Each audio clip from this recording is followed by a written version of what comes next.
Hallelujah. Papuri sa Diyos Ama, pagkat ipinahayag niya, hari siya ng mga aba. Hallelujah, Hallelujah, Hallelujah,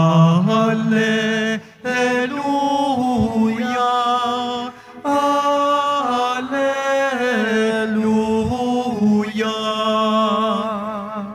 Sumainyo ang Panginoon At sumaiyo rin ang pagpapahayag ng mabuting balita ni Jesucristo ayon kay San Lucas. papuri sa iyo, Panginoon. Noong panahon yon, sinabi ni Jesus sa mga tao, kapag nakita ninyong makapal ang ulap sa kanluran, sinasabi ninyong uulan, at gayon nga ang nangyayari. At kung umihip ang hanging timog, ay sinasabi ninyong iinit, at nagkakagayon nga. Mga mapagpaimbabaw, marunong kayong bumasa ng palatandaan sa lupa at sa langit. Bakit hindi ninyo mabasa ang mga tanda ng kasalukuyang panahon? Bakit hindi ninyo mapagpasyahan kung alin ang matuwid? Kapag isinakdal ka sa hukuman, makipag-ayos ka sa nagsakdal habang may panahon. Baka kalad ka rin kanya sa hukuman at ibigay ka ng hukom sa tanod at ibilanggo ka naman ito. Sinasabi ko sa inyo, hindi ka makalalabas doon hanggat hindi mo nababayaran ang kahuli-hulihang sentimo. Ang mabuting balita ng ating kaligtasan. Pinupuri ka namin, Panginoong Heso Kristo. Magsiupo muna po ang lahat. Magandang hapon pong muli sa ating lahat. Maraming salamat po sa inyong pagpapasyang magsimba. Ngayong tayo ho'y nagsisimula na ng napakahabang mga araw ng pamamahinga. Halos higit pa sa isang linggo. Talo ho ang long weekend. Hindi ko alam kung paano tatawagin. This must be the longest weekend sa atin hong buhay. Dahil mula ngayon hanggang Lunes, wala nang pasok. Eleksyon sa darating na Lunes. At mayroon hong paggunita sa mga yumao, alanganing pang pumasok sa Biyernes, kaya't marami na hong nagdeklarang hindi sila papasok. Kaya't maraming salamat at tayo'y naririto para magsimba. I hope pagdating ho ng Biyernes sa susunod na linggo, first Friday of November, may panahon tayong ilalaan sa ating pong Jesus Nazareno. Salamat po sa pagparito ninyo. Atin hong narinig sa Ebanghel sa unang pagbasa mula kay San Pablong sulat sa mga taga-Roma, ang kanyang pahayag sa pagsasabing, sapagkat hindi ko ginagawa ang mabubuting ibig ko, kundi ang masasamang hindi ko ibig ang siya kong ginagawa. Kung atin hong pagninilayan ang mga katagang ito ni San Pablo, sasabihin ko, anong diferensya sa kanya? Alam niya palang mali, siya pang ginawa niya. Yung alam niyang tama, yun ang hindi niya ginawa. Yan ho ang kasalanan. When we speak of sin, sin of omission, pag sinabi yung sin of omission, yung alam nating mabuti, dapat, at tamang gawin, hindi ko piniling gawin. Sa halip, ang mas pinili kong gawin, yung alam kong mali, masama, at hindi dapat. So meron ng sin of omission, mga bagay na mabubuti na dapat ko sanang ginawa, at yun ang sin of commission, siyang mga di ko dapat gawin, di ko dapat inisip, di ko dapat pagtangkaan, siya pang pinagsikapan kong gawin. Sin of omission and sin of commission. Now, meron hong isang kasabihan ito ay narinig nyo na maraming ulit at narinig nyo na rin ho mismo sa akin na sa tingin ko ay basihan ng lahat nating pagpapasya. Ano yun? If there's a will, there must be a way. Sa saling Filipino, sa taong gusto, may paraan. Taong ayaw, maraming dahilan.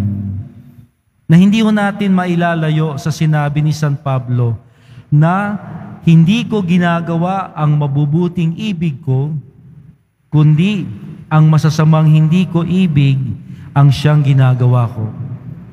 May kakayahan siyang magpasya na gawin ang tama't mabuti. Bakit hindi niya ito piliing gawin?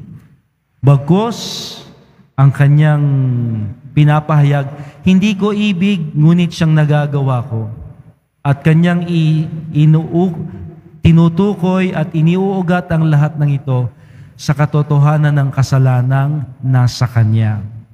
Now, ano hong maganda nating gawin upang ito'y mabigyan pansin? Una, pagsikapan ho nating maging maliwanag sa ating kaisipan ang ating mga pagpili, pagdidesisyon at pagpapasya. As I've said, sa taong gusto, may paraan. Sa taong ayaw, maraming dahilan. Gugustuhin ko siyang mabuti at iwawaksi ko ang alam kong masama at hindi dapat. At pag ginusto ko ang mabuti, gagawa ako ng lahat ng paraan.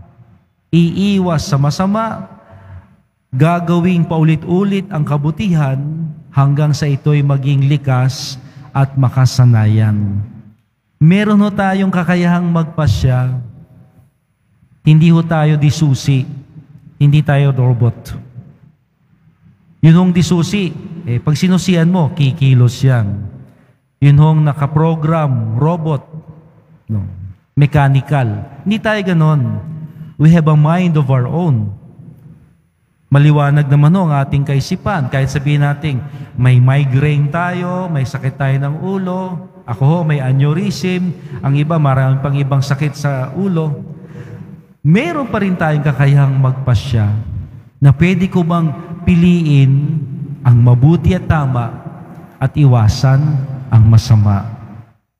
Lagi ho natin itong dinadasal sa pagtawag natin sa Diyos Ama ayon sa turo ng ating Poong Nazareno. At huwag mo kaming ipahintulot sa tukso at iadya mo kami sa lahat ng masama.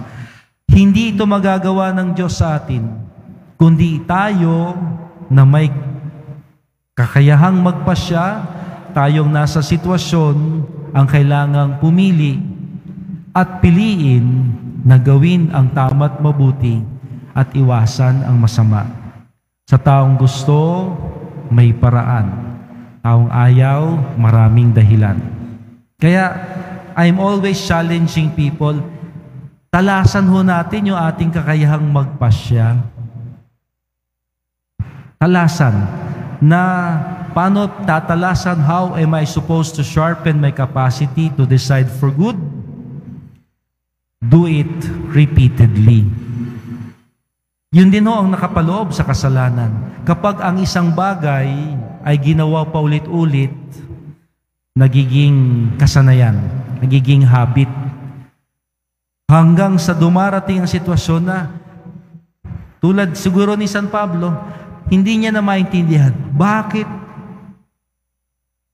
ito lagi niyang ginagawa?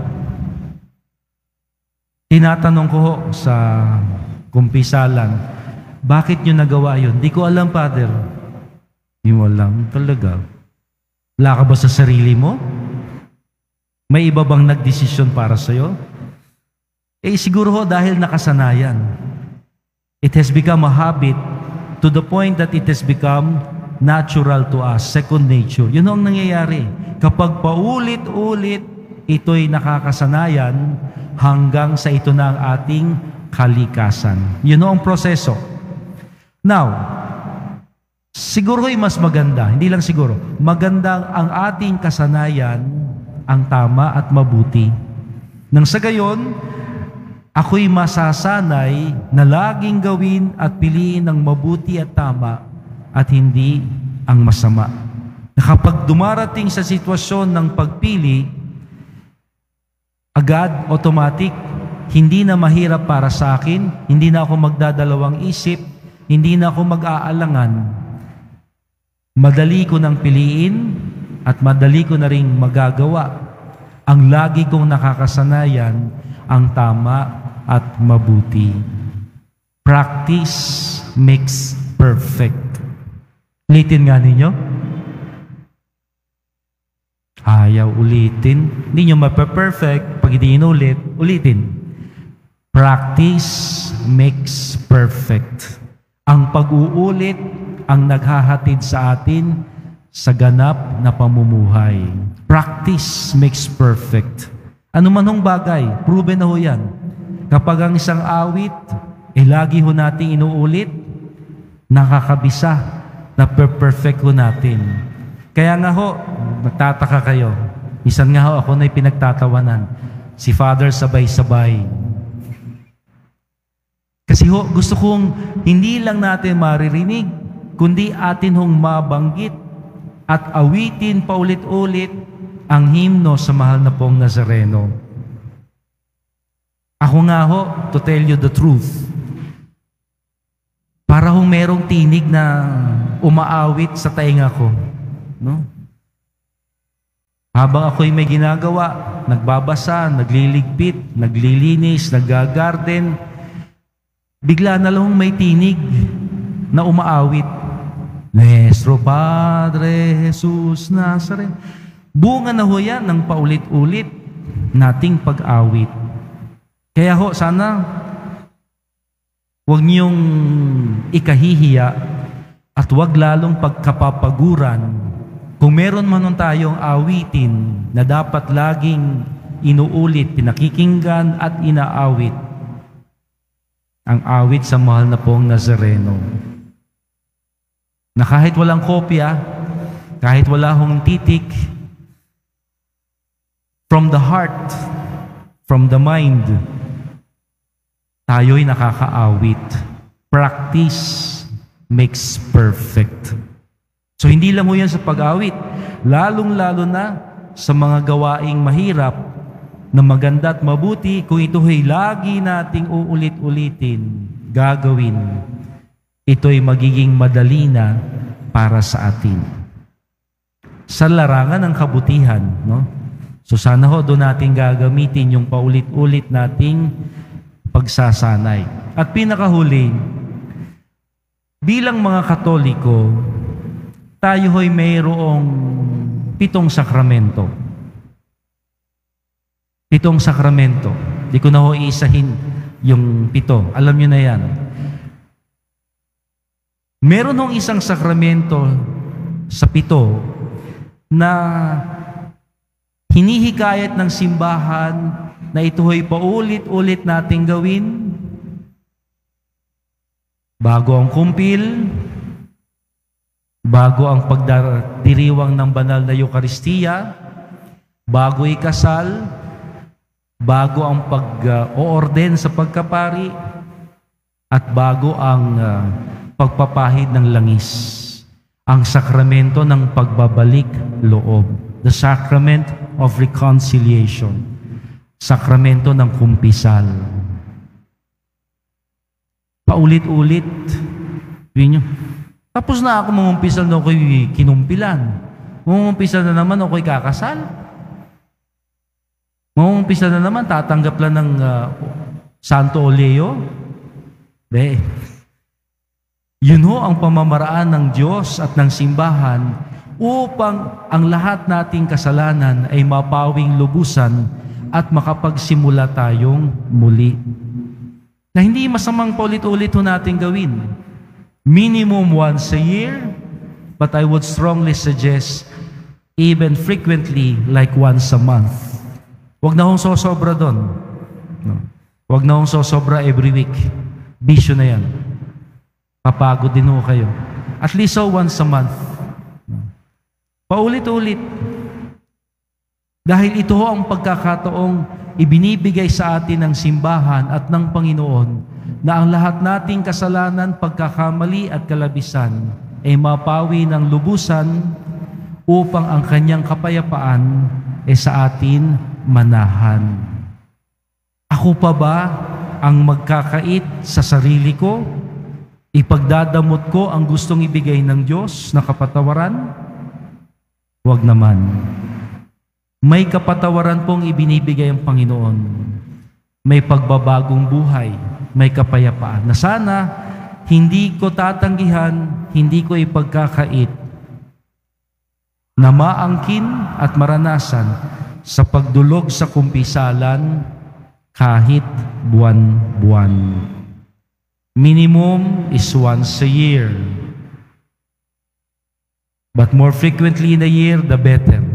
Nang sa gayon ho, walang kasalanang makasanayan at ang maging kasanayan, habit, kalikasan, second nature na sa atin ang kabutihan at ang pagtanggap sa pagpapatawad at kapayapaan ng Panginoon.